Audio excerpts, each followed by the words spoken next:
Web series story expert presence primal fear. ये film एक legal thriller है। इस फिल्म में एक ऐसा सस्पेंस है जो एंड में जब डिस्क्लोज होगा तब आप दांतों तले उंगलियां दबा लेंगे। आप कहेंगे ऐसा भी होता है। फिल्म विलियम डायल की इसी नाम के नॉवल पर बेस्ड है। $30 मिलियन के बजट वाली इस फिल्म ने $102 मिलियन का बिजनेस किया था। वैसे तो एडवर्ड नॉर्टन की डेब्यू मूवी थी, पर इसमें उसने साइकोपैथ का रोल इतनी अच्छी तरह से निभाया कि उसे एकेडमी अवार्ड और फिर गोल्डन ग्लोब अवार्ड के लिए नॉमिनेट किया गया था। रिचर्ड ने भी शिकागो की एक डिफेंस अटॉर्नी का रोल बड़े ही संजीदगी से निभाया था। अगर इस फिल्म के IMDb रेटिंग की बात करें तो वो है 7.7, जो कि काफ़ी लाजवाब है। मार्टिन वेल, जो कि शिकागो का डिफेंस अटॉर्नी है, उसे स्पॉटलाइट्स पसंद है।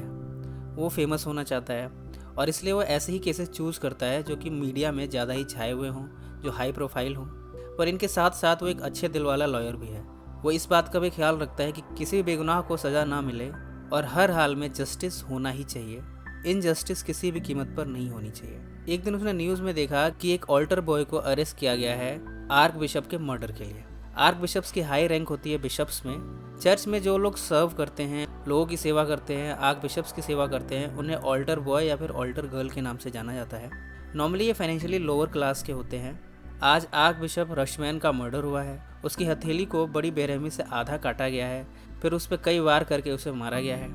ऐसा लगता है किसी की उससे बड़ी तगड़ी दुश्मनी थी, पर वो है कौन? इस ऑल्टर बॉय जिसका नाम है आरोन, इस पर इल्ज़ाम लगा है इस मर्डर का। उसने भागने की कोशिश भी की। वो भागते भागते रेलवे ट्रैक तक पहुंच भी गया।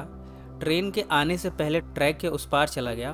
पुलिस अभी ट्रैक के इस पार ही थी कि ट्रेन आ गई। अब ट्रेन चली गई, तब पुलिस दौड़ते हुए ट्रैक के उस पार पहुंची। आरोन इतना थका हारा था कि ज़्यादा दूर नहीं जा पाया और पुलिस के हत्थे चढ़ गया। ये खबर अब मीडिया में फैल गई है कि एक ऑल्टर बॉय जिसने आर्क बिशप रशमैन का कत्ल किया, अब वो पकड़ा गया है। अब उसे फांसी तो होनी ही है। पर मार्टिन का अलग सोचना है। उसे पूरा यकीन है कि इस केस में ऑल्टर बॉय आरोन को सिर्फ मोहरा बनाया जा रहा है, क्योंकि वो एक आसान टारगेट है, पर पीठ पीछे कोई और है जो इस खेल को अंजाम दे रहा है। हालांकि मार्टिन के सबऑर्डिनेट्स जो कि उसके लिए काम करते हैं, उन्हें उसकी थ्योरी पर ज़्यादा भरोसा है नहीं। उन्हें तो आरोन ही किलर लग रहा है। उन्होंने कहा, कत्ल के वक्त आरोन वहाँ मौजूद था। रशमन के खून के धब्बों के निशान उसके कपड़ों पर भी मिले हैं। अब और क्या सबूत चाहिए? मार्टिन ने कहा, ऐसा भी तो हो सकता है कि ये सब एक सेटअप हो और असली खूनी बाहर घूम रहा हो। इस पर सबऑर्डिनेट गुडमैन ने कहा, कत्ल के बाद खूनी यहाँ वहाँ उस घर में चला है। उसके पैरों के निशान मिले हैं और वो आरोन के पैरों से मैच करते हैं। वहाँ मौजूद चीज़ों पर आरोन के DNA मिले हैं। इतना क्या कम है ये साबित करने के लिए कि आरोन ही कातिल है? मार्टिन ने कहा, हो न हो कोई तीसरा शख्स भी था वहाँ। गुडमैन ने कहा, पर ऐसा कोई एविडेंस नहीं मिला वहाँ से। फिलहाल मार्टिन के पास इसका कोई जवाब नहीं है, पर वो इस केस को, जो कि मीडिया में छाया हुआ है, लेने को आतुर है। इसी क्रम में वो मिला है आरोन से, जो कि अभी जेल में कैद है। उससे मिलते ही उसने कहा, देखो, मैं शिकागो का फेमस अटॉर्नी हूँ, मैं तुम्हें इस केस से बचा सकता हूँ। आरोन ने कहा, पर मेरे पास आपको देने के लिए फ़ीस नहीं है। मार्टिन ने कहा, तुम फिक्र मत करो, मैं ये केस फ्री में लड़ूंगा और मैं तुम पर कोई एहसान नहीं कर रहा हूँ। मेरा काम है हाई प्रोफाइल केसेस लेना। इस केस में पैसा ना भी मिले पर मुझे पब्लिसिटी तो मिलेगी ही। अब तुम बस ये बताओ कि क्या खून तुमने किया है? आरोन ने कहा, नहीं, मैंने खून नहीं किया, मुझे तो बस फंसाया जा रहा है। इस पर मार्टिन ने कहा, तुम मुझे एक एक बात बताओ, वहाँ क्या क्या हुआ था? क्या कोई तीसरा भी वहाँ आया था? आरोन ने कहा, उस दिन आर्क बिशप मेरे सामने थे। अचानक से मुझे बेहोशी सी महसूस होने लगी। मेरे हाथ कांपने लगे, मैं हकलाने लगा और फिर मुझे कुछ याद नहीं कि मेरे साथ क्या हुआ। इन सब डिटेल्स के साथ मार्टिन वापस आ गया है। अब उसे आरोन को हर हाल में बचाना है। ऐसा करने के लिए उसे ये साबित करना होगा कि वहाँ कोई तीसरा भी मौजूद था। पर वो ऐसा करेगा कैसे? इस केस में उसकी ओपोनेंट है जेनेट। जेनेट पहले मार्टिन के ही अंडर में काम करती थी। दोनों में प्यार भी था, पर अब वो रिश्ता नहीं रहा। जेनेट ने अपनी खुद की इमेज बनाई है। अब वो अपने बॉस यंकी के लिए काम करती है। इस केस में जॉन शॉशनेगी भी यंकी के थ्रू जेनेट पर प्रेशर डाल रहा है इस केस को जीतने के लिए। उसने यंकी से कहलवाया है कि अगर जेनेट ये केस हार गई तब उसे फायर कर दिया जाएगा। इन्हीं सब में इस केस की सुनवाई शुरू हो गई है। मार्टिन ने जज से इस केस में अपनी रिसर्च को और भी अच्छी तरह से करने के लिए थोड़ा टाइम मांगा है और उसकी अपील मंजूर हो गई है। उसे जॉन शॉशनेगी पर शक हो रहा है। भला वो इस केस में इतनी दिलचस्पी क्यों ले रहा है? पता लगाने पर उसे मिला है वो लैंड जहां वो मिलियन इन्वेस्ट करने वाला था। उस प्रोजेक्ट को रोकना पड़ा क्योंकि रशमैन ने उसकी मंजूरी नहीं दी थी। ये कहकर कि ये चर्च की लैंड है। इस पर जॉन का इतना बड़ा नुकसान हुआ था, इसके बाद ही रशमैन की जान गई है। मतलब ये कि जॉन ने हो सकता है इसकी एवज में मर्डर प्लॉट किया हो और आरोन को सेटअप किया गया हो। वैसे भी रशमैन को खून होने से पहले उसे बहुत सी धमकियां मिली थी उसे मारने की। हो ना हो ये सब भी जॉन ने ही करवाया हो। उसकी थ्योरी तो वैलिड लग रही है, पर वो इसे प्रूव कैसे करेगा? कुछ तो लिंक मिलना चाहिए। अब वो दोबारा आरोन से मिलने पहुंचा है। उससे बातों बातों में उसने देखा कि आरोन बात करते करते हकलाने लगा। फिर थोड़ी देर बाद उसका चेहरा बदल गया और वो अलग ही रिएक्ट करने लगा, जैसे वो आरोन नहीं बल्कि कोई और हो। वो मार्टिन पर एग्रेसिव हुआ, उसका कॉलर पकड़कर उस पर हावी हो गया। मार्टिन ने बड़ी शांति से पूछा, तुम कौन हो? उसने कहा, मैंने ही रशमैन को मारा है, पर ये आरोन को कभी पता नहीं चलेगा। मैं रॉय हूँ, तुम लोग मेरा कुछ नहीं बिगाड़ सकते। थोड़ी देर में वो शांत हुआ और वापस आरोन बन गया। ये सब देखकर मार्टिन को लग रहा है कि ये केस तो किसी और ही दिशा में जा रहा है। उसने साइकियाट्रिस्ट मॉली को आरोन की देखरेख के लिए अपॉइंट किया और कहा, तुम इससे बात करके सच का पता लगाओ और जो कुछ भी बातें होती हैं उसे रिकॉर्ड भी करते जाना। मॉली ने ऐसा ही किया और कई बार ऐसा हुआ कि आरोन के अंदर छिपा रॉय बाहर आने लगा। रॉय बड़ा एग्रेसिव हो जाता है मॉली पर। आरोन ने बताया कि वो बचपन में अपने पिता द्वारा प्रताड़ित हुआ, अपने आसपास के लोगों के द्वारा प्रताड़ित हुआ। ऐसे में उसके अंदर एक दूसरी पर्सनैलिटी जो सबसे रिवेंज लेना चाहती है वो घर कर गई और वो डिसोसिएटिव आइडेंटिटी डिसऑर्डर का शिकार हो गया है। पर ये आरोन की स्प्लिट पर्सनैलिटी रॉय ने रशमैन का खून किया है। पर क्या आरोन की स्प्लिट पर्सनैलिटी रॉय ने रशमैन का खून किया है? रॉय ने तो यही कहा था मार्टिन से। अब मार्टिन को समझ नहीं आ रहा कि वो क्या करे। अगर वो आरोन की इस मेंटल डिजीज़ की बात कोर्ट के सामने रखता है तो ये केस कुछ और ही दिशा ले लेगा। अब तक तो वो कोर्ट में यही दलील देता रहा कि कत्ल के वक्त कोई तीसरा भी मौजूद था। अब अगर वो ये कहे कि नहीं आरोन पागल है तो उसकी बातें कितनी रिलायबल होंगी और उसकी साख का क्या होगा? इन्हीं सब में उसके सबऑर्डिनेट गुडमैन ने आरोन के साथ ही ऑल्टर बॉय का पता लगा लिया है। उसके थ्रू एक टेप मिली है।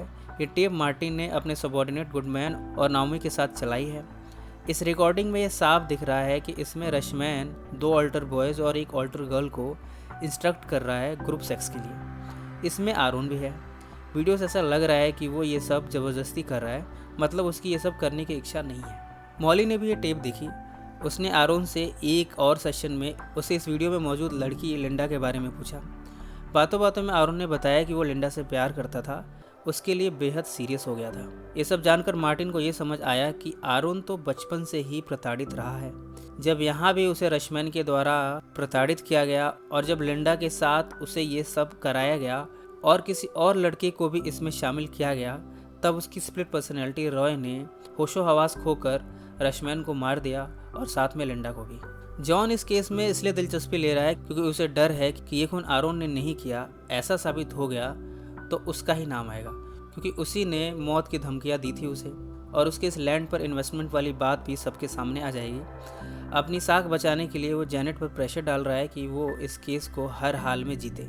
उसकी थ्योरी अगर सही है तो उसे ये बात साबित करनी होगी कि आरोन के अंदर एक स्प्लिट पर्सनैलिटी भी है। अब मार्टिन के सामने यही रास्ता बचा है। हालांकि इसमें सबसे पहले उसी पर सवाल उठेंगे। इतने दिनों से वो ये कह रहा था कि कत्ल के वक्त वहाँ तीसरा शख्स मौजूद था। अब ये कहना कि आरोन को मेंटल असाइलम भेज दिया जाए, वो बीमार है, ये बात कौन हजम करेगा? पर उसे यही रास्ता दिखा है। आज कोर्ट में उसने इस बात की तरफ कोर्ट का ध्यान जैसे ही खींचने की कोशिश की, सबसे पहले तो जेनेट ने ही उसका मजाक उड़ाया और कहा, तो तुम अब ये कह रहे हो कि आरोन पागल है? ये अच्छा तरीका है केस जीतने का। साथ ही जज ने भी उसे फटकार लगाई और कहा, आप कोर्ट का वक्त खामखा जाया न करें। केस को अगली सुनवाई के लिए टाल दिया गया है। अगली सुनवाई में मॉली को कटघरे में मार्टिन ने पेश किया। जेनेट ने उसे सवालों का सिलसिला शुरू किया। मॉली ने कहा वो आरोन के कई सेशन ले चुकी है। उसके अंदर एक दूसरी पर्सनैलिटी निवास करती है, उसका नाम रॉय है। वो आरोन की वास्तविक पर्सनैलिटी के बिल्कुल उल्टी है। आरोन को तो ये सब पता भी नहीं है। उसे रॉय के बारे में बिल्कुल भी नहीं पता। रॉय बनकर वो क्या करता है, क्या कहता है, उसे कुछ नहीं पता। साथ ही मॉली ने आरोन के बचपन पर भी रोशनी डाली कि किस तरह उसे बचपन से अपने पिता से तिरस्कार मिला। यहाँ रशमैन से भी उसे वैसे ही व्यवहार का सामना करना पड़ा। ऐसे में रॉय आरोन पर हावी हो गया और फिर जो कुछ हुआ वो हम सब जानते हैं। इस बात को जेनेट ने यह कहकर कि ये सिर्फ बहाना है, इससे इनकार कर दिया। और साथ ही जज ने भी मार्टिन को वार्न किया और कहा, आइंदा से मेरे कोर्ट में ऐसी हरकतें मत करना अपना केस जीतने के लिए। कोर्ट अब अगली सुनवाई के लिए टल गई है। अब मार्टिन के पास एक ही रास्ता बचा है। किसी तरह अगर वो कोर्ट के कटघरे में आरोन को बैठाए और वहाँ पर कुछ ऐसा कहा जाए जिससे आरोन रॉय में तब्दील हो जाए, तो ये साबित हो जाएगा कि आरोन वाकई में मेंटली बीमार है। उसे मेंटल असाइलम भेज दिया जाएगा और ये केस क्लोज हो जाएगा। उसने प्लानिंग तो बना ली है, पर ऐसा होगा कैसे? अगर आरोन रॉय में तब्दील ना हुआ तो? मार्टिन ने मॉली से लेकर वो सारी रिकॉर्डिंग्स देखी जिसमें वो आरोन का सेशन ले रही थी। जब जब मॉली ने तेज़ आवाज़ में आरोन से कुछ पूछा है, तब उसकी दूसरी पर्सनालिटी यानी रॉय उस पर हावी हुई है। यानी अगर जैनेट आरोन को इन्वेस्टिगेट करे तब ये आसानी से हो सकता है। बस फिर क्या था, आज की सुनवाई में उसने जैनेट को छोड़ दिया आरोन से अपने सवाल करने के लिए। वो शुरू में तो शांत रहा, पर धीरे धीरे रॉय उस पर हावी हुआ। उसने कटघरे से कूदकर जैनेट का गला पकड़ लिया और बहुत तेज़ी से दबाया। सब उसे बचाने को दौड़े। रॉय ने वार्न किया कि अगर कोई उसके करीब आया तो वो इसे मार देगा। जैसे तैसे सब ने मिलकर जैनेट को रॉय से छुड़ाया। थोड़ी देर बाद आरोन शांत बैठ गया, जैसे उसे कुछ याद ही नहीं। अब कोर्ट में जज का यह फैसला आया है कि रशमैन का खून आरोन की स्प्लिट पर्सनैलिटी रॉय ने ही किया है। उसे मेंटल असाइलम भेज दिया जाए। पर अभी एक और सस्पेंस खुलना बाकी है। इस बीच जैनेट ये केस हार चुकी है। उसे फायर कर दिया गया है यंकी के द्वारा। मार्टिन अब पहुंचा है आरोन के पास उसे ये बताने के लिए कि वो ये केस जीत चुके हैं। अब उसका इलाज होगा। आरोन ने कहा, आपने मेरे लिए इतना सब कुछ किया, और हाँ, जैनेट से सॉरी कहिएगा उनकी गर्दन पकड़ने के लिए। मार्टिन जाने लगा, तभी उसका ध्यान आरोन की आखिरी सेंटेंस पर गया जिसमें उसने माफ़ी मांगी है जैनेट की गर्दन पकड़ने के लिए। अगर आरोन को रॉय के बारे में कुछ पता नहीं तो उसे ये याद कैसे है कि उसने जैनेट की गर्दन पकड़ी थी? वो वापस मुड़ा और यही सवाल उसने आरोन से किया। इस पर आरोन के चेहरे पर एक अहंकार वाली मुस्कान आई, जैसे उसने मार्टिन को बेवकूफ़ बनाया हो। ना सिर्फ मार्टिन को बल्कि सारी दुनिया को भी। मार्टिन ने पूछा, मतलब रॉय कभी था ही नहीं? इस पर उसने जवाब दिया, प्यारे वकील, आरोन कभी था ही नहीं। ये सब जानकर मार्टिन यहाँ से वापस आ गया है। अब तो रॉय को मेंटल असाइलम भेजा जा रहा है, पर उसका एक मुजरिम पर भरोसा करना इतना भारी पड़ा है कि एक कातिल को जहाँ जेल जाना चाहिए था, अब वो ट्रीटमेंट के लिए मेंटल असाइलम जा रहा है। इस केस में उसकी सारी थ्योरी सही थी, बस वो आरोन यानी रॉय से धोखा खा बैठा। ये फिल्म विलियम की लिखाई की वजह से काफ़ी अप्रिशिएट की गई थी। आपको ये कहानी कैसे लगी कमेंट्स में ज़रूर मेंशन करें। इस वीडियो को लाइक और शेयर ज़रूर करें। और किसी फिल्म की कहानी या वेब सीरीज़ की कहानी आप सुनना चाहें तो उसे कमेंट्स में मेंशन करें, हम उसे ही पब्लिश करेंगे। अगर आपने हमारे चैनल को अभी तक सब्सक्राइब नहीं किया तो सब्सक्राइब कर लीजिए और बेल आइकन दबा दीजिए। सो फ्रेंड्स, फिर मिलेंगे ज़िंदगी के किसी नए मोड़ पे।